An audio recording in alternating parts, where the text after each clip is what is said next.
people, oh, I do this, show them pictures. So don't feel reluctant to tell people what you do. Maybe you might feel like you're doing nonsense, but to people, you don't know how people see you through them. Hey guys, it is a beautiful day once again, and welcome back to my YouTube channel. Today I have a very special guest here with me. She's going to be sharing a story about how she started a business as a young entrepreneur and also a student. Without further ado, let's go and meet her. Hello, Haleemah. How are you doing? Hi. It's so good to finally meet you in person. Yeah, finally. Hi, Favor. How are you doing? Fine, I'm doing good. Okay. Yeah, I mean, your life alone is inspirational. Has anyone ever told you that? Is it? Yeah. Well, I get a lot of that, but not in that way, not directly. But I get a lot of you're doing good, you love what you're doing, you're putting so much into what you're doing, and I guess it's just the same, right? Wow. So yeah. So how does that make you feel, like being a donut speaker, a successful donut speaker? It's successful, yeah, not successful yet, but we are getting there. You're successful already. You don't know. I'm telling you, they are successful. Thank you. Yeah. Okay, but it makes me feel it gives me this level of courage, confidence rather. Yes, because when I see my customers, my clients out there telling people about what I do with so much confidence, so much trust, makes me feel like, oh yes, I'm doing this well, and it makes me want to do more. You get, so it feels good, really. It does feel good. What inspired you to start making donuts? What inspired me? Yeah. Basically, I'd say that would it be cliche if I say it was like destiny for me to do this? Destiny. Yes, it's like a destiny, because I can't exactly explain it. Everything just like happened, and I saw myself. It wasn't like I had passion for it from the onset, and it wasn't like I had a goal starting. Like I never emphasized that okay, I would get to this point, or even want to like get to this point. Yeah. I just wanted to do something at that time. I was done with my secondary school, and I applied for the university. And for the time at home, I just really wanted to do something. I had the skill because it was like basic knowledge in our house, baking and all that. Not like I went to a formal like institution or a culinary school. Wow. Yeah, so it was self-taught. At home. Yes. So I decided I wanted to do that. I went on Instagram. It wasn't common then. Yes. Glazed donuts wasn't like a big deal then. People didn't see it as like something great then. Or maybe they did, but it wasn't too, it didn't, it didn't have this like, what's it called? Should I say Twitch? Yes. yes.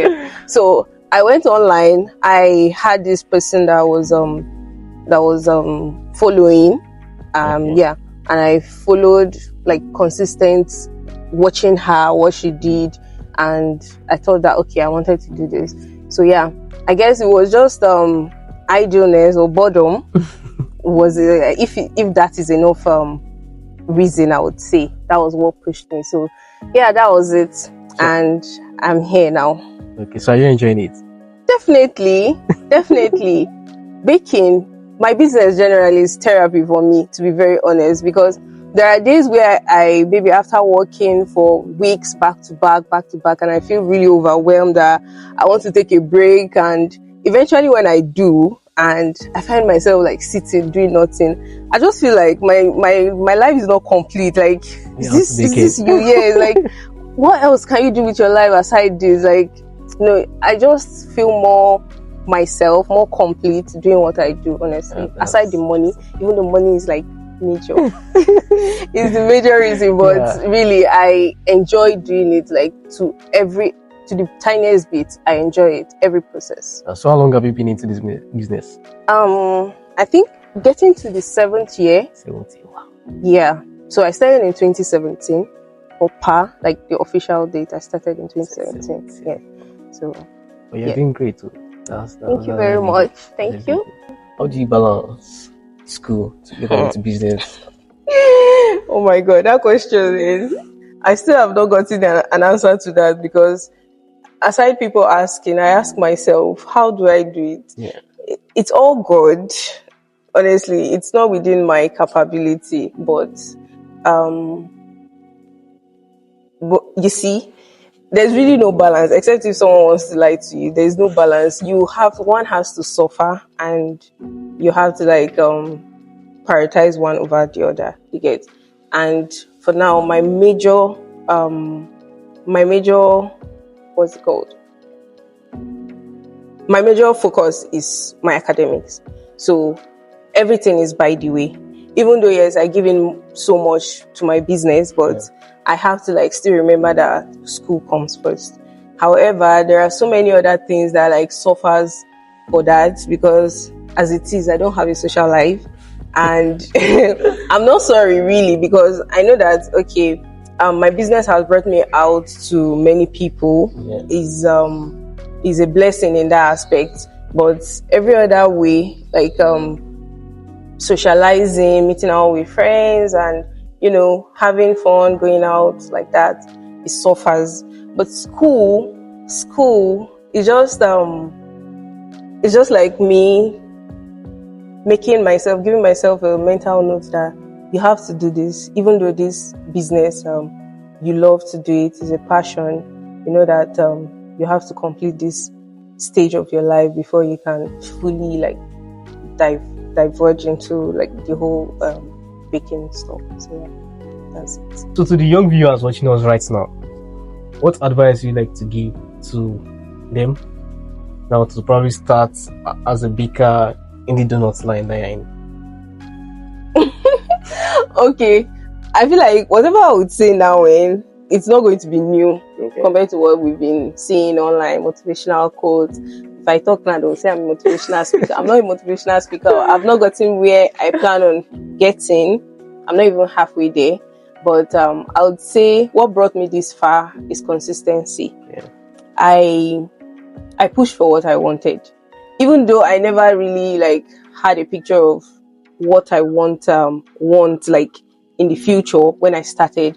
But I just knew that I had to keep going, you get. So I kept on going, I kept on pushing. I was never this good when I started. But sometimes I just feel like all those people that had patronized me from the start, how did they manage? It didn't feel good. It didn't feel like I was selling something that good. But they kept on really singing my praise, encouraging me, you get. So I also did not relent. I kept on pushing, and there's always something I do. I sell myself outside wherever I go. I try to let at least the person know what I do or who I am, you get. So maybe not to get them to patronize me immediately, but I know on the long run it might not even be them directly, it might be someone through them, you get. So I try to sell myself when I go to places. We say you're not social. I'm not, but really I just find myself doing this when I go out. I don't know how it happens. The only thing that comes to my brain, okay, at least one person has to know that I do this here.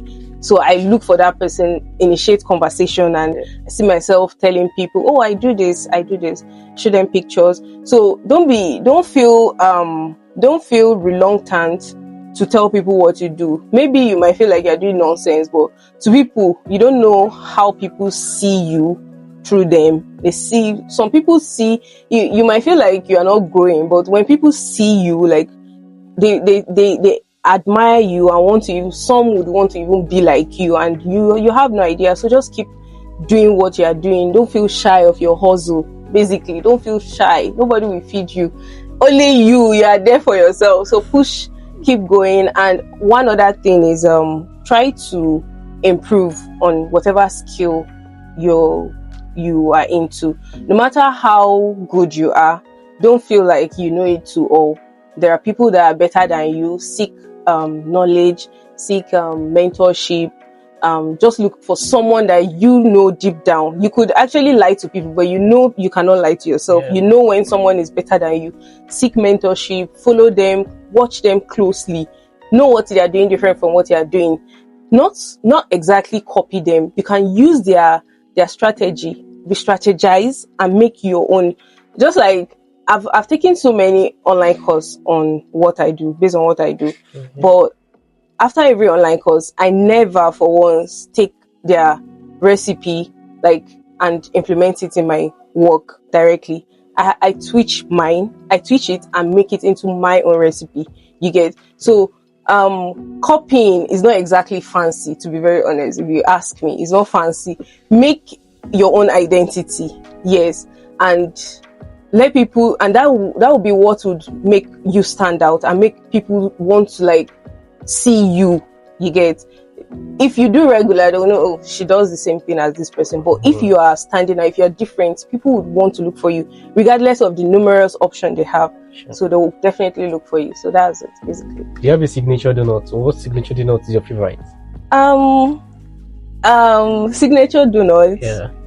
Maybe not the donut itself, but the package. Yes, which is my bouquet. Okay. Everybody wants bouquet. As a woman, you want fancy bouquet. But can you eat that flower? After you finish doing can you eat that flower? You just put it as aesthetic in your house. Yes, it might be fancy, but you need more than those aesthetic. You want to eat, admire it. When you finish doing you take pictures and then you eat it satisfied and you still feel the sensation of being in cloud nine. Cloud nine. Yes. I'm in cloud nine also. Yes. So do you offer training to people? Yes, I do, definitely. Okay. But for now, my physical classes are on hold because of my school. Okay. As you know, I'm in my final year, so I have to focus. But I take online classes. For both my donut and boxes, because I make my packaging boxes myself too. Yeah, so there's physical classes if you want, and there's online classes. So, but for now, online physical is on hold, but online still sells. So, yeah. So, what are the challenges you've been facing so far in this business? You see, being a Nigerian is one challenge on its own. However, there are some challenges that are inevitable as a business person. I would say, first, the instability of prices of ingredients. That's yes. Most times when I do not have. I work with a price list, so it's only right or it's logical if I have a price list and that price list can at least run through 6 months or 8 months. It's not going to be right if I have a price list and I have to keep changing it every month. But sometimes it begins to affect us, our profit, if we have to keep our price list even at the rate which prices of commodities are increasing. You get? So it gets to a point where we begin to run at not loss, but profits gets extremely low compared to you understand. So that is a major challenge, regardless of how we keep wanting to follow up with prices. They end up backstabbing us. Then logistics. Oh my god. Oh my god. I think that's a major issue in Nigeria. I can't place enough emphasis on this. It's hectic, especially if you don't have a logistics to yourself. Even when you have a logistics to yourself, it has its own challenges, because as much as you know how fragile your package are, these people don't understand. Even with enough emphasis that you have to be careful with this package, these people go as far as messing it up. Some would not end up delivering it. We've had so many stories like that. Riders will stay and eat your package. However, I do not run a logistic on my own. I partner with a logistic company, but at that we have times where they would not be available, or I get times where clients would call me lamenting on how really messy their package got to them, even though I put so much effort into making what they want. You understand? So at the end of the day, it's going to just make efforts useless, and that's really, really sad. Then one other challenge is the fact that I'm a student. I feel like I'm not what's the word for it? I'm not being efficient enough. Do you get? I feel like I can do more if I have enough time and resources, but I have to like hold back because I know that I need that time for something even important at the moment. So I feel like my studies for now is a challenge too. So personally, those are the challenges I face. What's your favorite moment so far about this your donuts business that you can never forget? My favorite moment. Yeah, something that's occurred during the process of you making donuts, probably sold out events or something. Okay. It's a nice moment, but it's a bittersweet situation you get. As I was happy, I was crying. I said, okay, so I got this contract in Abuja to supply 500 pieces of donuts in a confinement party. Yes. And when I got there, I got to Abuja and the person just said, can I add 200 pieces extra? Do I like have enough ingredient for that? Can I meet up since it's dining? I had to. Okay, yeah, I obviously like got a place, a friend's place that bakes also, that would help so that we can do. Obviously I can't do it on my own, so I had to like reach out to her if we can get everything like in place before the day of the event, and she was able to meet up for me since I was not very familiar with Abuja. And the D-Day came. I had estimate time that we'll be done, we'll do pull all-nighter by 2 p.m. we'll be done, we'll go and deliver. Do you believe that 5 p.m. we're still working? Yes, we had to deliver the first batch and then we went ahead to deliver the rest later. I was so exhausted. We pulled an all-nighter, and also the fact that it was like my first experience, so there were so many like wastage. Yes, so there were wastage. There were like down moments where I just feel like this is not moving at all. Why are we stuck in 100? It got to a point. So yeah, that moment was really memorable. I was scared for my mixer also because it kept on mixing. And it was during the fuel scarcity period also. Yes, so getting fuel was really hectic. We had to like pay extra to get it. So yeah, that's why I said it was a sweet and bitter moment. Yeah. So if it happens next time, you know you. Yes, I would know how to handle it. Yeah. Being my first time, that was why I had to like go through that. But if I've obviously even like done more than that. Yes, I've made more than that quantity now. So, and I know that I can even do more in the future by the grace of God. Sold out. Donuts Arena sold out.